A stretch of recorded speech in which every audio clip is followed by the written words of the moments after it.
नमस्कार माऊली. ईश्वरी प्रेमाची विलक्षण अनुभूती घेण्याची संधी म्हणजे वारी. घरून निघायचे, एखाद्या संतांच्या गावी जायचे आणि त्या ठिकाणावरून निघणाऱ्या दिंडीसोबत पंढरपूरला जाणे म्हणजे वारी. 18 ते 20 दिवस सर्व संसारिक वैभव सुख सोडून फक्त ईश्वराच्या ध्यानात तल्लीन राहणारे वारकरी लाखोंच्या संख्येने महाराष्ट्रात आहेत. आता ही वारी नेमकी कधीपासून सुरू झाली हे तुम्हाला ठाऊक आहे का?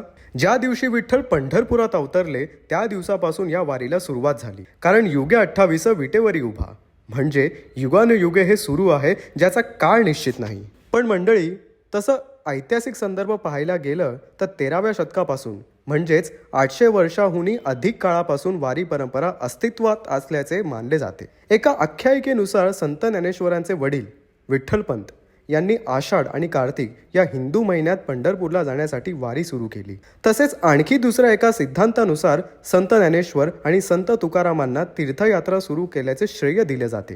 या सर्व पालख्या 15 दिवस पायी चालून एकादशीला पंढरपूरला विठ्ठलाच्या मंदिरात पोहोचतात. पंढरपूरला विठ्ठलाच्या चरणी संतांच्या पादुका वाहण्याची परंपरा तुकारामांचे धाकटे पुत्र नारायण महाराज यांनी 1685 साली सुरू केल्याचे सांगितले जाते. तेव्हापासून आजतागायत वारीची ही परंपरा अखंडपणे सुरू आहे. तुम्हाला ही माहिती कशी वाटली आम्हाला कमेंट करून नक्की सांगा. बोला रामकृष्ण हरी.